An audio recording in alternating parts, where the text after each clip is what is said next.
the fountain of fair fortune. High on a hill in an enchanted garden, enclosed by tall walls and protected by strong magic, flowed the fountain of fair fortune. Once a year, between the hours of sunrise and sunset on the longest day, a single unfortunate was given the chance to fight their way to the fountain, bathe in its waters, and receive fair fortune forevermore. On the appointed day, hundreds of people traveled from all over the kingdom to reach the garden walls before dawn. Male and female, rich and poor, young and old, of magical means and without, they gathered in the darkness, each hoping that they would be the one to gain entrance to the garden. 3 witches, each with her burden of woe, met on the outskirts of the crowd and told one another their sorrows as they waited for sunrise. The first, by name Asha, was sick of a malady no healer could cure. She hoped that the fountain would banish her symptoms and grant her a long and happy life. The second, by name Elfrida, had been robbed of her home, her gold, and her wand by an evil sorcerer. She hoped that the fountain might relieve her of powerlessness and poverty. The third, by name Amada, had been deserted by a man whom she loved dearly, and she thought her heart would never mend. She hoped that the fountain would relieve her of her grief and longing. Pitying each other, the 3 women agreed that, should the chance befall them, they would unite and try to reach the fountain together.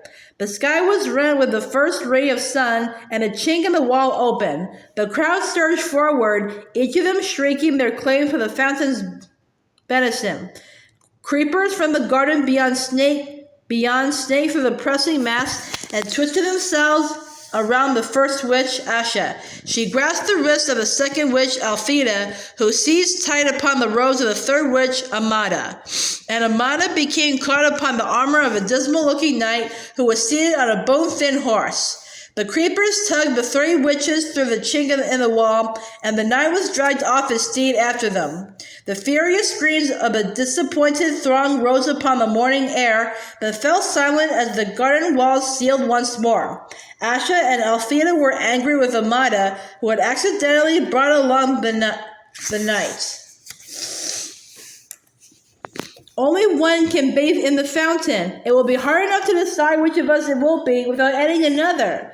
Now Sir Luckless, as the knight was known in the land outside the walls, observed that these were witches, and having no magic, nor any great skill at jousting or dueling with swords, nor anything that distinguished the non-magical man, was sure that he had no hope of beating the 3 women to the fountain.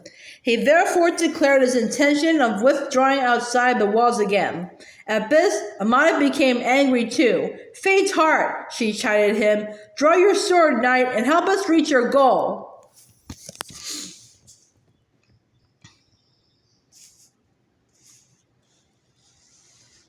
And so the 3 witches and the forlorn knight ventured forth into the enchanted garden, where rare herbs, fruit, and flowers grew in abundance on either side of the sunlit paths. They met no obstacle until they reached the foot of the hill on which the fountain stood. There, however, wrapped around the base of the hill, was a monstrous white worm, bloated and blind. At their approach, it turned a foul face upon them and uttered the following words: "Pay me the proof of your pain." Sir Luckless drew his sword and attempted to kill the beast, but his blade snapped.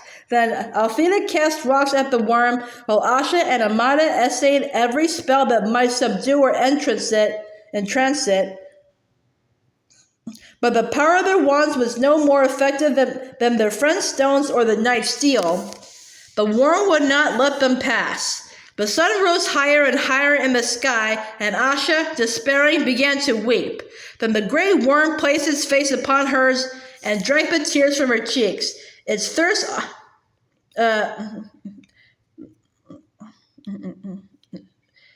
assuaged, the worm slithered aside and vanished into a hole in the ground.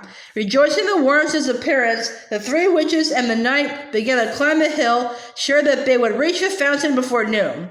Halfway up the steep slope, however, they came across words cut into the ground before them. "Pay me the fruit of your labors." Sir Luckless took out his only coin and placed it upon the grassy hillside, but it rolled away and was lost.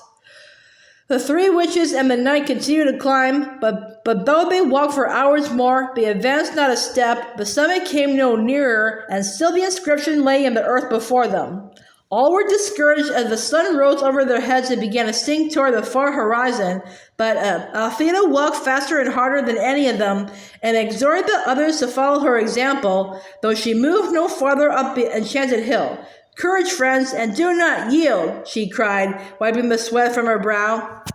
As the drops fell glittering onto the earth, the inscription blocking their path vanished, and they found that they were able to move upward once more. Delighted by the removal of the second obstacle, they hurried toward the summit as fast as they could, until at last they glimpsed the fountain, glittering like crystal in a bower of flowers and trees. Before they could reach it, however, they came to a stream that ran around the hilltop, barring their way. In the depths of the clear water lay a smooth stone bearing the words, "Pay me the treasure of your past." Sir Luckless attempted to float across the stream on a shield, but it sank. The three witches pulled him from the water, then tried to leap the brook themselves, but it would not let them cross, and all the while the sun was sinking lower in the sky.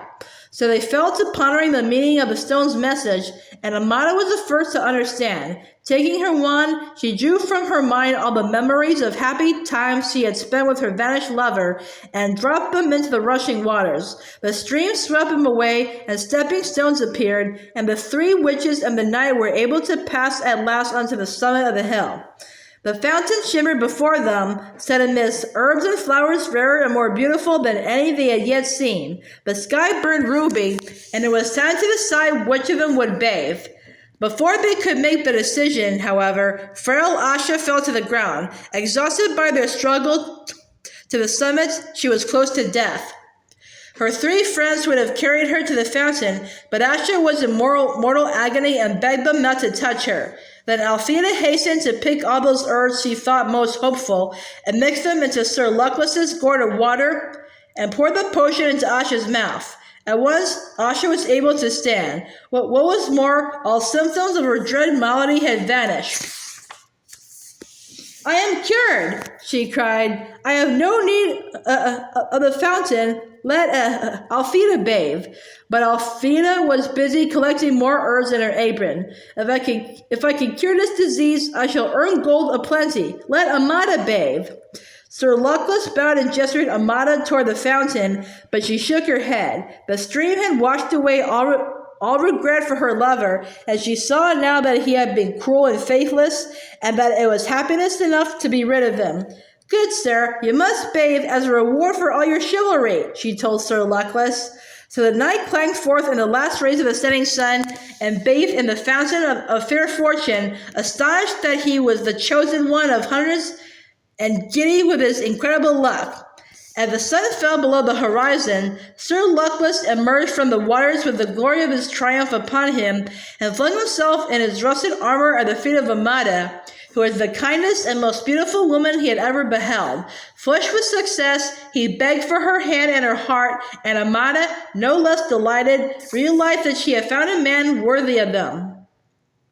The three witches and the knight set off down the hill together, arm in arm, and all four led long and happy lives, and none of them ever knew or suspected that the fountain's waters carried no enchantment at all.